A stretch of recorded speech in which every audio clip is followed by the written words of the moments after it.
Bienvenue dans ce nouveau Café de l'INAS. Dans le Café de l'INAS précédent, nous avions discuté d'une situation semi-authentique, les stages. Aujourd'hui, nous allons évoquer une situation qui pourrait sembler encore plus artificielle, à savoir le micro-enseignement sous l'angle de la gestion de classe. Pour cela, nous recevons Laetitia Delbar. Bonjour Laetitia. Bonjour Christophe. Laetitia, tu es conseillère pédagogique à l'école de formation des enseignants et doctorante. Oui. Nous recevons également Marie Boquillon. Bonjour Marie. Bonjour. Marie, tu es première assistante au sein de l'Institut d'administration scolaire de l'Université de Mons. Oui. Laetitia, Marie, quand on parle de gestion de classe, de quoi parle-t-on ? Alors en fait, on parle d'un ensemble de stratégies planifiées et mises en œuvre par les enseignants, à la fois pour mettre en place dans leur classe les conditions propices pour que tous les élèves puissent apprendre, mais aussi pour leur inculquer des comportements positifs incarnant certaines valeurs. Donc finalement, on fait référence également à la mission d'éducation de chaque enseignant. Et en fait, il faudrait se garder d'assimiler gestion de classe à des termes un peu plus péjoratifs, parfois comme autorité, discipline, parce qu'en fait, la gestion de classe comporte une grande partie très préventive et positive. Une grande partie des interventions des enseignants les plus efficaces, on va dire, en gestion de classe, sont des interventions préventives, c'est-à-dire des interventions qu'on met en place avant même que des éventuels problèmes de comportement aient lieu. Ça passe notamment par la mise en place d'une relation positive via une série de stratégies mises en œuvre par les enseignants. Toutefois, les études ont montré que les enseignants efficaces y mettaient aussi en place des stratégies correctives lorsqu'un écart de conduite se produisait en classe. Et ce qui est surtout très important, c'est que ces enseignants, finalement, ils utilisent des stratégies correctives variées en fonction de la gravité de l'écart de conduite. Donc, ils établissent s'ils font face à un écart de conduite mineur ou majeur. Et en fonction de ça, l'enseignant décide et passe par un système graduel où il va d'abord interagir de manière indirecte et aller vers du direct. Alors, c'est important, c'est même fondamental de former les enseignants à la gestion de classe, parce que la gestion de classe, elle a un impact à la fois pour les élèves et pour les enseignants. On voit que dans les classes bien gérées, dans lesquelles il y a un climat positif, il y a plus de temps qui est dégagé finalement pour les apprentissages, vu que l'enseignant doit moins gérer la discipline. Et donc finalement, associé à d'autres stratégies, cela pourra avoir potentiellement un impact sur les résultats académiques des élèves. Et pour les enseignants, c'est important de bien les former à la gestion de classe parce qu'ils vont se sentir plus efficaces dans leur classe et donc auront tendance à vouloir rester dans le métier d'enseignant. Donc on comprend bien que la gestion de classe, ce n'est pas seulement une question d'autorité ou de discipline, c'est bien plus large que ça. Mais finalement, est-ce que ce n'est pas naturel d'avoir une bonne gestion de classe ? Est-ce que ça s'apprend vraiment ? Oui, tout à fait. C'est vraiment quelque chose qui doit s'apprendre et faire l'objet de formation à part entière. Parce que justement, on aurait tendance à penser que c'est peut-être quelque chose qu'on développe de manière naturelle ou même un peu innée, comme si certains enseignants étaient bons en gestion de classe et d'autres ne l'étaient pas, ce qui est assez dangereux comme manière de penser parce qu'en fait, tout enseignant peut se former à des stratégies concrètes de gestion de classe qui ont en fait été mises en évidence par des recherches de terrain menées dans des classes via des observations et des expérimentations en collaboration avec des enseignants et des élèves. Et donc, on a aussi un grand nombre d'études qui montrent qu'il existe des stratégies de formation, notamment le coaching ou encore les activités de simulation qui nous permettent de nous former à la gestion de classe plutôt que justement attendre qu'éventuellement, avec l'expérience, on développe ce type de stratégie. Donc, au contraire, c'est vraiment important d'enfoncer le clou en disant que la gestion de classe, ça s'apprend et ce n'est pas quelque chose d'inné. Et est-ce que ça s'apprend qu'en stage, puisque finalement, il y a nécessité d'avoir des interactions entre l'enseignant et les élèves. Est-ce qu'on ne peut développer ça qu'en stage ? Alors non, bien entendu, ces activités, on peut les développer aussi lors d'activités de simulation, notamment lors des activités de micro-enseignement. Et c'est même préférable de passer par ce type d'activité parce que justement, on va préparer les futurs enseignants dans un contexte qui est plus sécurisant pour eux avec leurs pairs.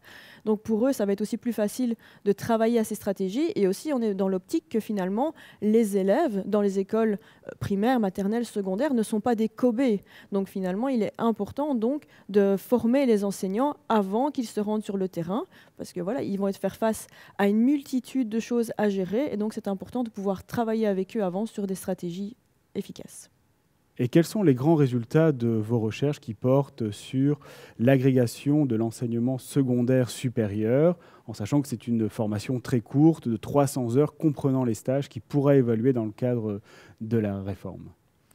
Alors, on a justement mené une recherche l'année dernière avec des futurs enseignants de l'agrégation et on a finalement analysé les stratégies de gestion de classe qu'ils mettaient en place à la fois en micro-enseignement et en stage pour pouvoir analyser au fait ces activités. Alors, on a pu voir que même si le micro-enseignement il peut paraître artificiel, il ne l'est pas tant que ça parce que ce soit en micro-enseignement ou en stage, le nombre moyen de stratégies mises en place par les futurs enseignants est similaire. En plus, on a remarqué que la catégorie finalement de stratégie la plus mobilisée, qui était l'engagement des élèves sur la tâche d'apprentissage, elle l'est pour les deux contextes, les stages et le micro-enseignement, où on voit vraiment que les enseignants mobilisent des stratégies diversifiées pour garder les élèves engagés, notamment en gérant la participation des élèves ou en supervisant les activités. Bien entendu, on a remarqué quelques petites différences, notamment au niveau du développement des relations avec les élèves, où en micro-enseignement, étant donné que les futurs enseignants donnent cours à leurs pairs, ils mobilisent plus facilement les prénoms de leurs pairs parce qu'ils les connaissent. Alors qu'en stage, vu qu'on est sur des stages qui sont quand même relativement courts, où les futurs enseignants passent parfois par plusieurs classes, il leur est difficile de retenir le prénom des élèves qu'ils ne voient que 4 heures au total sur leur stage.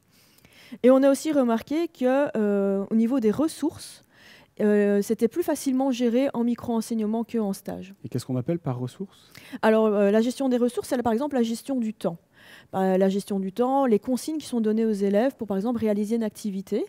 Mais le point positif, c'est qu'on a remarqué qu'en stage, même s'ils en mobilisaient moins, ils mobilisaient finalement des stratégies plus efficaces au fur et à mesure du stage. Et je vais vous donner un exemple. Par exemple, en micro-enseignement, quand ils donnaient des consignes pour la durée d'un exercice, ils disaient « je vous donne quelques minutes pour réaliser l'exercice ». Mais quelques minutes, chacun a une conception de quelques qui est fort différente. Tandis qu'en stage, on a vu que nos futurs enseignants, finalement, au moment de donner une consigne de temps, étaient très précis. Ils disaient, voilà, pour réaliser l'exercice, vous avez 10 minutes. Ce qui permettait aux élèves d'avoir un cadrage plus précis. Il y a comme une évolution des pratiques que vous avez un peu abordées par rapport aux étudiants en formation. Voilà, on a vu que, par exemple, ils mettaient peut-être en place moins de stratégies, mais que les stratégies qu'ils mettaient en place étaient beaucoup plus précises et plus efficaces. Toutefois, on a également constaté que, aussi bien en micro-enseignement qu'en stage, les futurs enseignants sont très peu explicites sur ce qu'ils attendent des élèves. Donc, il n'y a pas vraiment d'indication et encore moins d'enseignement des attendus, des comportements positifs à mettre en place en classe. Or, on sait que c'est vraiment quelque chose d'important. Et on a remarqué également que nos futurs enseignants éprouvent des difficultés à gérer les écarts de conduite, en particulier lors du micro-enseignement. Pourtant, on aurait pu penser que face à leur père, peut-être ils auraient été plus à l'aise, mais au contraire, ils semblent avoir des difficultés à gérer les écarts de conduite de leur père, davantage en tout cas qu'en stage face à de vrais élèves. Et donc, il y a davantage d'écarts de conduite constatés en micro-enseignement qui ne sont pas gérés, contrairement au stage où cet aspect est davantage géré par les futurs enseignants.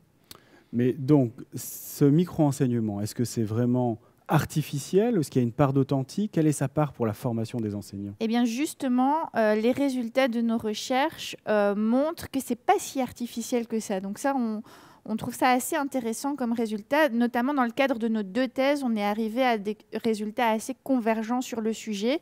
C'est-à-dire qu'on a remarqué que les futurs enseignants en micro-enseignement mettent en place un grand nombre de stratégies de gestion de classe, mais aussi de gestion des apprentissages. Et donc, on fait un lien entre ça et finalement ce que Doyle nous écrivait il y a quelques années déjà dans certains écrits, où il disait que la situation d'enseignement est caractérisée par sa complexité et par de multiples événements qui se déroulent de manière quasi simultanée que les enseignants doivent gérer. Finalement, on arrive à resimuler en partie, en tout cas, cette complexité. En tout cas, c'est ce que montrent les résultats de nos recherches. Et finalement, il y a aussi notre regard également de formatrice, puisqu'on a cette double casquette de chercheuse sur le dispositif et de formatrice, où on se rend bien compte que finalement, il y a pas mal d'imprévus à gérer pour les étudiant. Donc finalement, c'est pas si artificiel qu'on pourrait le penser. Par exemple, pas plus tard que cette semaine, on a un étudiant qui a dû gérer l'alarme incendie. C'était pas du tout prévu. Même nous, on n'était pas au courant qu'il y aurait ça.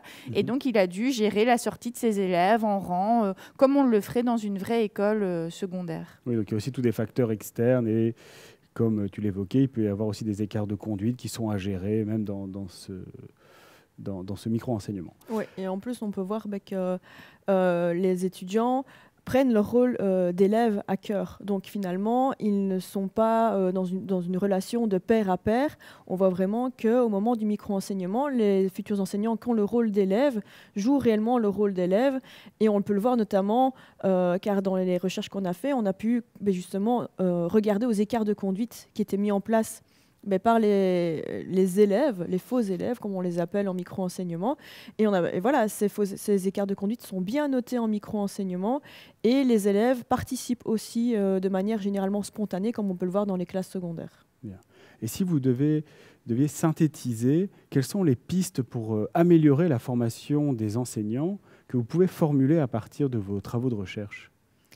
Alors la première piste que l'on pourrait donner, c'est, comme on l'a pu le voir avec nos résultats, c'est que la formation aux stratégies correctives doit être renforcée. Donc pour l'instant, les futurs enseignants ont parfois un peu de difficultés justement en micro-enseignement, un peu moins en stage, mais ont quand même des difficultés à gérer les écarts de conduite parce qu'ils n'ont pas réfléchi à l'avance peut-être à un système justement pour gérer les écarts de conduite, parfois de manière indirecte, enfin d'abord de manière indirecte et ensuite de manière directe.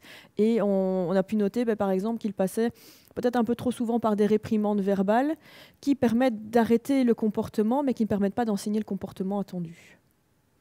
Et en faisant ça, en améliorant cette formation à la gestion de classe corrective, on souhaite aussi faire passer le message que stratégie corrective ne veut pas dire punition. Il existe vraiment une palette de stratégies très variées et beaucoup plus constructives qu'une punition qui n'apprend pas en fait à l'élève le comportement attendu de sa part.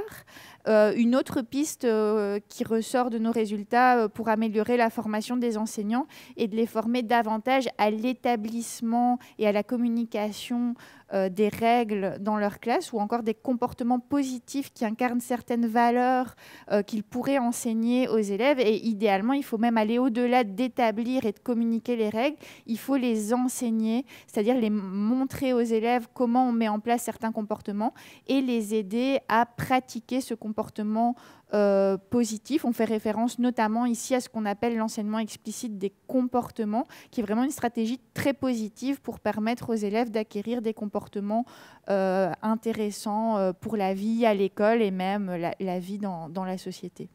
Eh bien, merci Laetitia, merci Marie. On comprend que la gestion de classe dépasse bien le cadre de la discipline. On comprend bien que ça s'apprend et que le micro-enseignement, donc la préparation en interne au sein d'une institution de formation, peut être bénéfique aussi pour le développement professionnel du stagiaire.